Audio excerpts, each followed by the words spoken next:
সারাদিন ধরে পড়ছেন অথচ কিছুই মনে থাকছে না, কিংবা যা পড়ছেন সেটাও ভুলে যাচ্ছেন। কখনো এমন হয়েছে সমস্যাটা আপনার ব্রেইনে না, সমস্যাটা আপনার পড়ার পদ্ধতিতে? পৃথিবীর সেরা ইউনিভার্সিটি যেমন হার্ভার্ড ইউনিভার্সিটি, স্ট্যানফোর্ড ইউনিভার্সিটি তাদের ছাত্রদেরকে শেখায় বেশি বেশি পড়তে না, স্মার্টভাবে পড়তে। তো কিভাবে পড়লে আপনি আসলে সব কিছু মনে রাখতে পারবেন, কিংবা আপনি যে পড়াশোনাটা করছেন সেটা অনেক দিন ধরে আপনার মাথায় রাখতে পারবেন, সেটা নিয়ে শিখবো আমরা আজকের ভিডিওতে। চলুন শুরু করা যাক। Number 1, Feynman technique. যা পড়ছেন বা যা শিখছেন সেটা আপনি শেখাতে পারবেন তো? এই টেকনিকটা এসেছে মূলত রিচার্ড ফাইনম্যানের কাছ থেকে।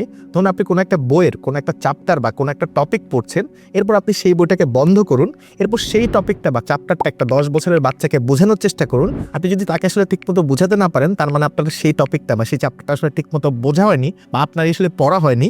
রিসার্চ বলে আপনি যখন কাউকে কিছু শেখান বা পড়ান, তখন কিন্তু আপনার ব্রেইন ডিপ প্রসেসিং মোডে চলে যায়, আর এটা কিন্তু লং টার্ম মেমোরিকে শক্ত করে। Number 2, active recall. মনে করার চেষ্টা করুন। আমরা বেশিরভাগ মানুষ কি করি, আমরা বই পড়ি, তারপর কোনো কিছুকে আন্ডারলাইন বা হাইলাইট করার চেষ্টা করি, তারপর সেই জিনিসটা আবার পড়ি, কিন্তু বলা হচ্ছে এটা আসলে একটা ভুল মেথড।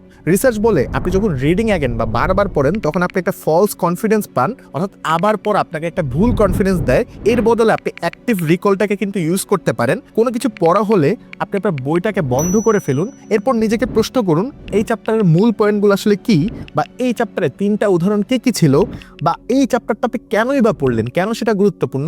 বলা হচ্ছে আপনি যদি এই নিজেকে বারবার প্রশ্ন করেন, তাহলে কিন্তু আপনি আগের চেয়ে অনেক বেশি আসলে মনে রাখতে পারবেন। এমনকি ইউনিভার্সিটি অফ ওয়াশিংটনের রিসার্চ বলে যারা শুধু পড়ে তাদের থেকে যারা নিজেকে বারবার টেস্ট করে বা বারবার নিজেকে প্রশ্ন করে, তাদের কিন্তু রিটেনশন দ্বিগুণেরও বেশি হয়।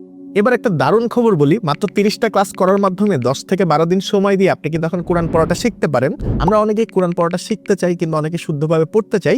তাদের জন্য কোরআনপড়ি.com নিয়ে এসেছে কোরআন শিক্ষা কোর্স। এই কোর্সটা কিন্তু আমি নিজেও করছি।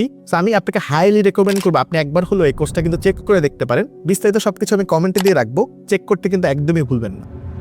Number 3, spaced repetition. একদিনে না, বিরতি দিয়ে পড়ুন। 1885 সালে হারমান ইবিঙ্গাস, আমি জানি না উচ্চারণটা ঠিক হয়েছে কিনা তার নামের, তিনি একটা চমৎকার জিনিস আবিষ্কার করেন, সেটা হচ্ছে ফরগেটিং কার্ভ। আমরা বেশিরভাগ জিনিস, অর্থাৎ আমরা যা পড়ি সেটার বেশিরভাগ জিনিস আমরা 24 ঘন্টার মধ্যে ভুলে যাই। তিনি বলছেন যে 50 থেকে 70% জিনিসই কিন্তু আমরা ভুলে যাই। কিন্তু আপনি যদি একদিন পরে রিভিশন দেন, আবার 3 দিন পরে রিভিশন দেন, বা এক সপ্তাহ পরে আবার রিভিশন দেন, তাহলে আপনার সেই পড়াটা বা সেই স্মৃতিটা কিন্তু কয়েক গুণ বেশি মনে থাকবে।